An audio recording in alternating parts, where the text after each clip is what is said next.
Hey everyone, it's Monica. Welcome back to Because Jesus Bible Journaling. Today I have the next installment in my Names of God series. This is for the name of God Elohim.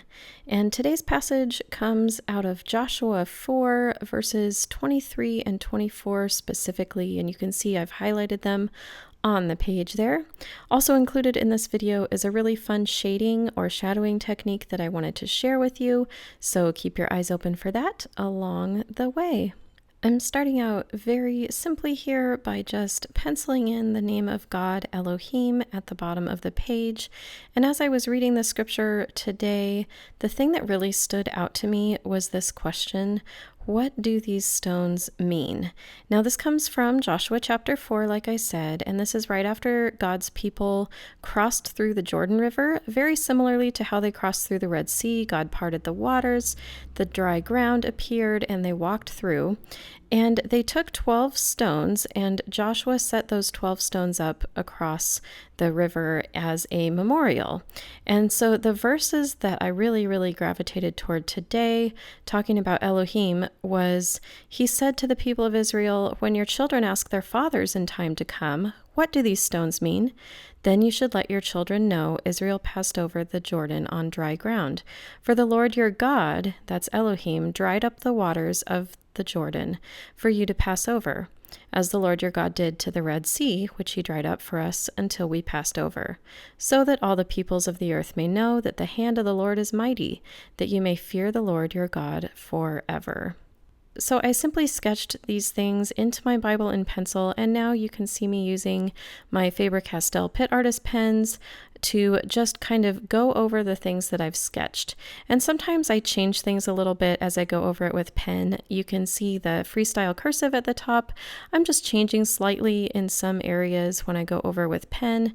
And once I erase, it's just kind of all going to be right in the place where I want it. So as you can see, I've drawn an arrow here pointing to those verses that I just read. I have Elohim down below. I've sketched in these 12 stones, going through and erasing like I said, and this just really cleans up the page and readies it for my next step. Now, the name Elohim means great or creator. It's actually used for the first time at the very beginning of Genesis, talking about how God created the heavens and the earth. And so this Elohim God has the power to stop the waters of a river and allow his people to walk through on dry ground. And I just love this question: what do these stones mean? And this encouragement, let your children know.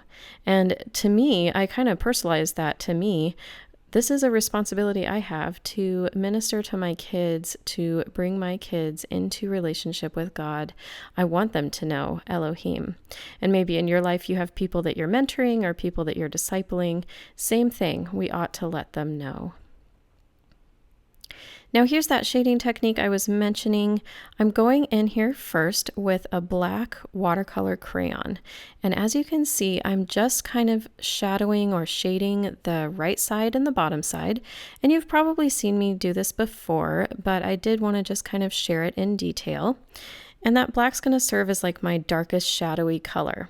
Then I'm using grays and browns as kind of a medium color, and sort of going through the middle of the rock. And what's ending up happening is it's leaving space on the upper left-hand corner of each rock for me to add in light colors or even leave some white space. And this is what's going to give these rocks dimension. Now I'm going in with just a damp brush and I'm wetting it and then just dabbing off one first little droplet of water onto that paper towel. And I'm blending the lightest colors first. So right now, either there's no color and I'm blending in a little bit of gray, or there was the lightest brown and I'm just blending that into a medium brown. And then eventually I'm working myself into those darker areas. Now, anytime my brush gets too much darkness on it, I'm going to go ahead and just rinse it and dab it off on a paper towel and then keep going. So don't be afraid to stop, pause, go ahead and get some fresh water and dab it on a paper towel and then keep going. As you can see, this isn't a technique where I'm using a lot of water, just a little bit, and this is blending really well. Now, if you don't have watercolor crayons, you can do the same exact technique with colored pencils. It would probably be even simpler for you. You could also use markers. You can do watercolors. You can do acrylic. The principle is the same here. You just kind of pick one corner and make that your darkest, and pick another corner and make it your lightest.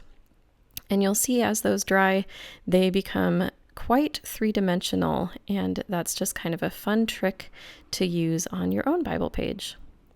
Now I'm adding some hash marks or some little stripies on the corners of this page to kind of pick up the colors that I went with, kind of blues and greens. Anywhere where that didn't get dark enough, you can use these watercolor crayons. Just like normal watercolors, you can kind of paint directly from them. So you'll see me a couple times kind of grab them and just use my paintbrush to really pick up a lot more color from the actual tip of the crayon. These are so much fun to use, you guys. They don't bleed through, and they kind of act like a scribbly crayon at first, and then they just blend into themselves quite easily by the end. Now, they don't move as easily as normal watercolors do, though, so they are a bit more permanent feeling, in my opinion. So I'm now just highlighting those verses as you saw in the picture at the beginning. And again, anywhere that this needed a little more color, I'm just using the tip of my crayon, just as if it were a watercolor pan. And anywhere that things were looking cloudy, it's because it was wet. And as I've dried it here, you can see those colors have lightened up and just become really beautiful and vibrant. I just took a brush pen in gray to fill in those white spaces between the rocks to make this really look like a pile of rocks. And that's the finished page. It's not that tricky. You guys can do this. That cursive at the top is just sort of sloppy. The capital letters are very simple. I hope that you've enjoyed this video. Find me on Facebook. We have a great community there. Also check out my Etsy store, Because Jesus Bible Art.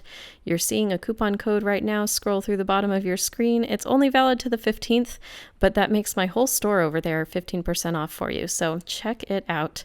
Enjoy these other two videos. God bless you.